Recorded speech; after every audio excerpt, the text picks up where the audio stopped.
Hi guys. I was sitting at my desk, exhausted after another 12-hour shift, when my phone buzzed. It was a text from my younger brother, Max. "Hey man, just wanted to let you know. Don't worry about coming to the wedding.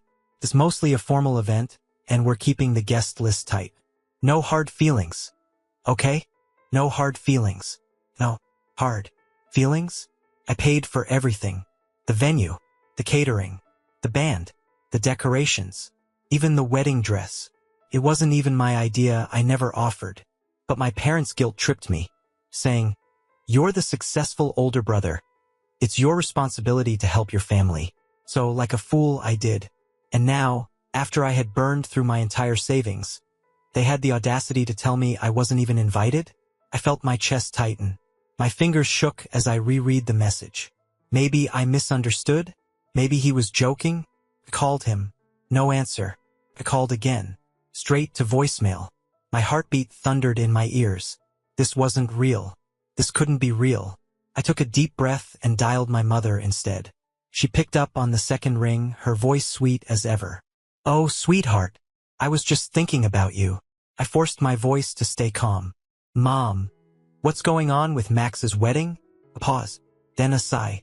"Oh, honey, don't be upset, all right?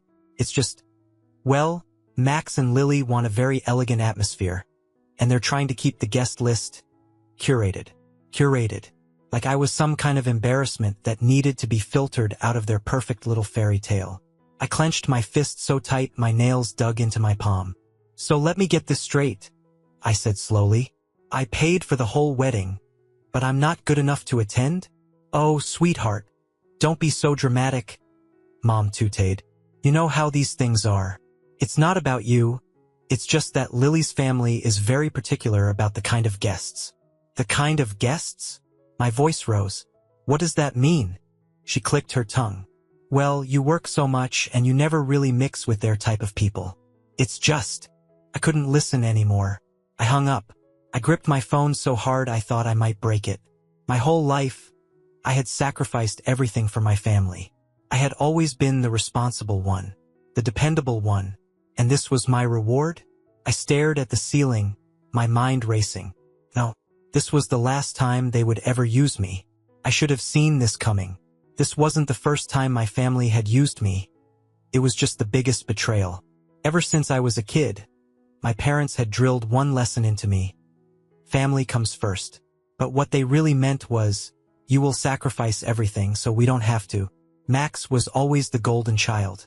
The charming one, the funny one, the one who, according to my parents, was destined for greatness. And me? I was the workhorse, the reliable one, the one who was expected to be responsible while Max coasted through life without consequences. When we were kids, I had to share everything with him. If I got a new toy, Max would cry until I gave it to him. If I got a bigger piece of cake, my mother would cut it in half and hand the rest to Max. "He's your little brother," she would say. "You should take care of him." And I did. I gave him everything. In school, when Max got into trouble for not doing his homework, my mother begged me to help him out. That turned into me doing his assignments for him. When he got older and blew all his money partying, my parents told me to lend him some. That turned into me covering his rent for an entire year. When he dropped out of college and couldn't find a job, they told me to let him stay with me, just for a few months. That turned into 2 years. And I let it happen. I let them turn me into his safety net, his personal ATM, his problem solver. Because every time I pushed back, I got the same response. "But he's your brother." It was always framed as my duty, my responsibility, my burden to carry. Then Max met Lily, and suddenly, everything became about the wedding. My parents were thrilled. Finally, their golden child was doing something right. They started planning the event as if it were a royal affair. "This is a once-in-a-lifetime moment," my mother gushed. "We have to make it special." And by we, she meant me. First, it was small things. They asked if I could cover the deposit for the venue. "It's just a little help," my father assured me. Then it was the catering. "You know Max isn't in a stable job right now." Then the photographer, the flowers, the decorations. Every request followed the same pattern. Guilt, pressure, obligation. "You're the older brother. You have a good job. It's only fair you contribute. And I did. I told myself it was fine, that it was just money, that helping my family was the right thing to do. But the more I gave, the more they expected. My parents never once suggested that Max contribute anything. He and Lily just kept adding to the list, assuming I would handle it. And I did, until I found out that I wasn't even invited. Sitting in my apartment that night, staring at my phone, rereading Max's message over and over again, something inside me cracked. This wasn't just about the wedding. It was about every single time they had taken me for granted. Every sacrifice I had made, every dollar I had handed over, every time I had put my own life on hold for them. And for what? So they could cut me out when it no longer suited them? So they could pretend I didn't exist the moment I wasn't useful? I clenched my fists, my heart pounding. No, not this time. This time I was done. I didn't sleep that night. I lay in bed, staring at the ceiling, my mind racing. Over and over, I replayed every time my family had used me. Every time I had put them first. Every time I had told myself that I was doing the right thing, that family was supposed to help each other. And every single time, they had repaid me with nothing but entitlement. By morning, my anger had hardened into something cold and final. I wasn't going to let this go. Not this time. I called my mother first. She picked up on the second ring, her voice bright and cheerful.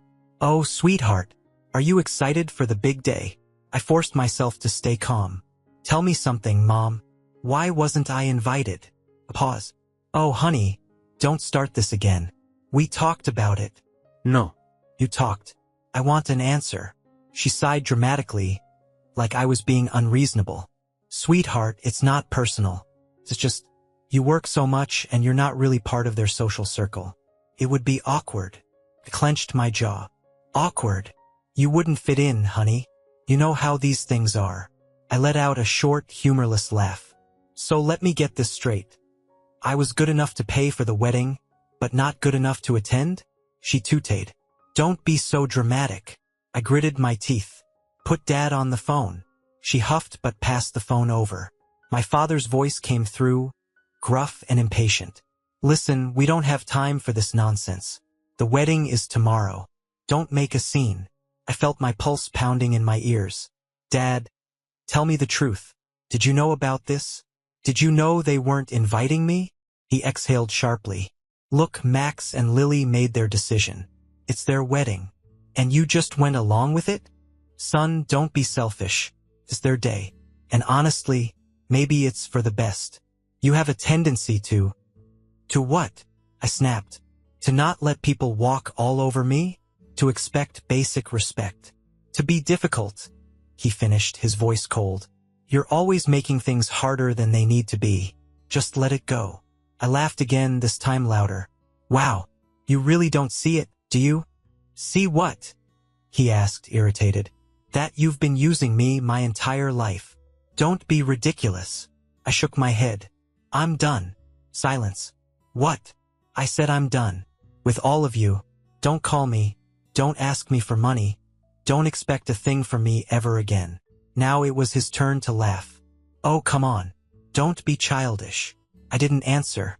"So, you can't just cut off your family. Watch me." I hung up. I sat there, staring at the phone, my hands shaking. They would call back. They would try to guilt me, manipulate me, make me feel like the bad guy. But this time I wasn't listening. This time I was free. I expected silence. After I hung up on my father, I thought maybe, just maybe, they would finally understand. That they would finally realize I was serious. That they would let me go. I was wrong. The storm started the next morning. I woke up to 22 missed calls from my mother, 10 from my father, 3 from Max, and over 40 messages. "We need to talk. You're being irrational. This is not how family treats each other. Call me back now. You're embarrassing us." I turned off my phone. An hour later, someone was banging on my door. It wasn't just knocking. It was pounding, like whoever was on the other side was trying to break it down. My stomach twisted into a tight knot. I lived alone. No one ever came by unannounced. I walked over and looked through the peephole. It was my mother. Her face was tight with anger. Her hands clenched into fists. She looked furious. I sighed. This wasn't going to be easy. I unlocked the door and opened it just a crack. Mom! She shoved past me, storming inside before I could stop her. What is wrong with you? She snapped, spinning around to face me. I took a slow breath. Good morning to you too. Don't start with that tone, she hissed. Do you have any idea what you've done? You humiliated your brother. You humiliated this family. I stared at her in disbelief. I humiliated you? My voice was eerily calm. You cut me out of the wedding after I paid for it. And now you're mad at me. She folded her arms across her chest. You're being dramatic. I let out a hollow laugh. Dramatic? I gave everything to this family. And the second I say no, you all act like I never existed. Her eyes darkened. You're making a scene. That's why Max didn't want you there. You always make things about yourself. That hit me harder than I expected. I swallowed down the lump in my throat.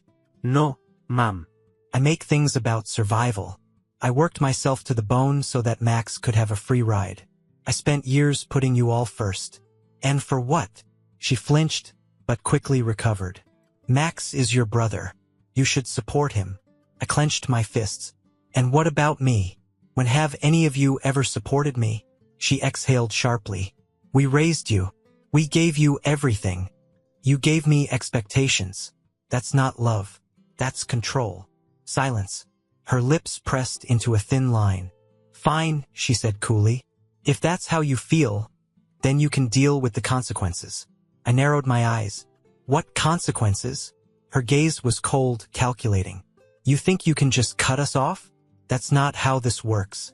You'll see the consequences. I stepped closer, my voice low. No, Mom. You'll see the consequences. For the first time, she looked uncertain. Leave, I said. She hesitated, then turned on her heel and stormed out. I closed the door, locked it, and then I collapsed onto the floor and let out a breath I had been holding for years. It was over, or at least I thought it was, until Max called me later that night. And this time, he wasn't calling to apologize. This time, he was calling to destroy me. Max's name flashed on my phone screen. I stared at it, my heart pounding. I could ignore him, block his number, pretend he didn't exist.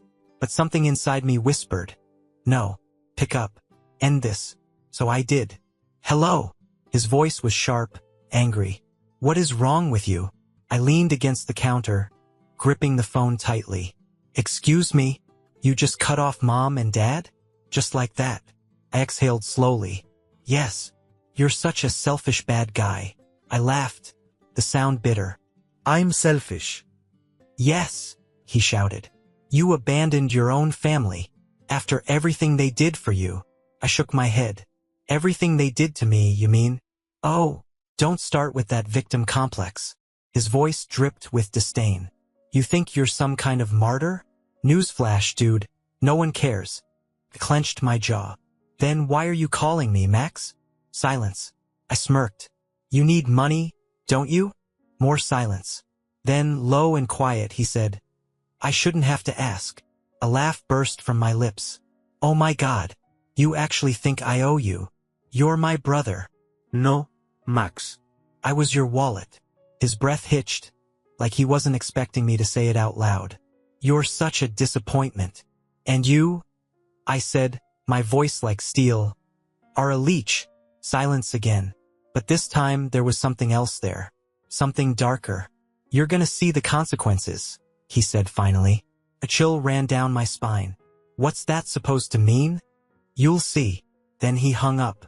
I stared at the screen, my pulse hammering. Something wasn't right. And I was about to find out exactly what. Started small. A denied transaction on my credit card. A strange email from my bank, asking if I had recently changed my address. Then, a week later, I woke up to find my account drained. Every penny gone. I sat there, staring at the empty balance, my mind struggling to process what I was seeing. Then the call came. Sir, the bank representative said, we have reason to believe this was an authorized transaction. The funds were transferred to a joint account under your family's name. A joint account. My family's name. Max. I felt like I was drowning. So you're telling me My own brother stole my money? The woman on the line hesitated. Legally, since the account was previously linked to yours, it doesn't qualify as theft. I nearly dropped the phone. Not theft, because legally my money had been accessible to them. I had never removed their names, because I had never imagined they would do this to me. I drove straight to my parents' house. The second my mother opened the door, I pushed past her. She gasped, "Excuse me, where is he?" My voice was cold, controlled. She crossed her arms. "You have no right to barge in here. Where is he?" A slow clap echoed from the hallway. Max stepped into view, smirking. Well, he said. "Look who finally decided to visit." I saw red. I lunged at him, grabbing his collar, shoving him against the wall. "Give it back." He didn't flinch. He just smiled. No. I shoved harder. "I swear to God, Max." "What?" he sneered. "You'll hit me? Go ahead. Prove to Mom and Dad what a bad guy you are." I froze. He wanted this. He wanted me to lose control, to give them a reason to turn this all on me. I let go, stepped back. Max smoothed his shirt. "Smart choice." I turned to my parents. "You let him do this?" My father shrugged. "You should have stayed loyal to your family." Something inside me shattered. I took a step back, looking at them, really looking at them. For the first time, they didn't care. They never had. They never would. I exhaled. "Okay." Max frowned. "What?" I smiled. "Okay." Then I walked out. Took 2 months to rebuild. I filed a fraud claim. It was denied. I hired a lawyer. He told me I had a case. And I sued them. I sued my own family. Max, of course, played the victim. He cried on social media about how money tore us apart. My parents begged me to drop it. But I didn't, because this time I wasn't saving them. This time I was saving myself. The lawsuit dragged on. But in the end, I won. The judge ruled in my favor. Max was forced to pay back every cent. And when he couldn't, his precious wedding fund was seized. His car repossessed. His perfect life destroyed. And my parents? They called. They begged. They said they were sorry. I blocked their numbers. And for the first time in my life, I was finally free. Update. It's been a year. A year without phone calls demanding money.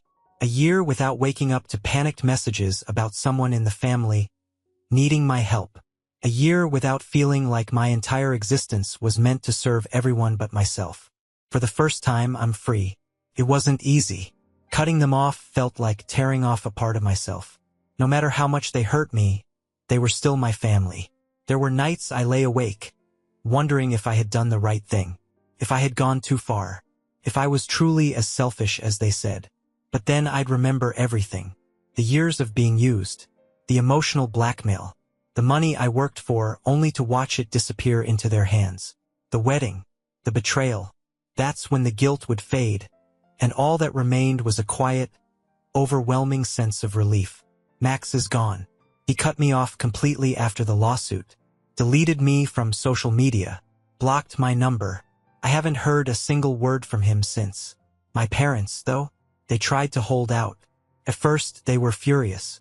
They called me every name in the book. They told the entire extended family that I had turned my back on them, that I was heartless, that I was ungrateful after everything they had done for me. But then, months later, the tone shifted. A few weeks ago, my mother sent me a message. "Son, let's talk. We all made mistakes. You don't want to live with regret, do you?" I stared at the screen for a long time. Regret? What exactly was I supposed to regret? That I stopped letting them treat me like a walking ATM? That I stopped allowing them to manipulate me? That I finally put myself first? And yet, I hesitated. Because as much as I wanted to believe I had moved on, there was a part of me that still craved what I never had. A real family. A mother who loved me for more than what I could provide. A father who saw me as something more than a financial backup plan. A brother who actually cared. And a small, foolish part of me wondered, had they changed? I didn't respond. I told myself I needed more time. A few days later, another message came. "Your father and I miss you. Max wants to make amends too. Let's sit down and talk, just once." No expectations, no pressure. I laughed when I read it. No expectations? No pressure? That's what they always said right before they asked me for something. Still, the thought gnawed at me. What if, after everything, they really did want to fix things? What if this was my chance to have the family I had always wanted? Or what if this was just another trap? I haven't answered them yet. I don't know if I will, because I know how this goes. I let them back in, and for a while everything will seem fine. They'll play nice, act loving, tell me they've changed. And then one day I'll get a message. Hey, we're struggling with some bills right now. Max just needs a little help getting back on his feet. We knew we could count on you. And suddenly, I'll be right back where I started. So I'm asking you, what would you do? Would you give them another chance? Or would you walk away for good? Bye bye.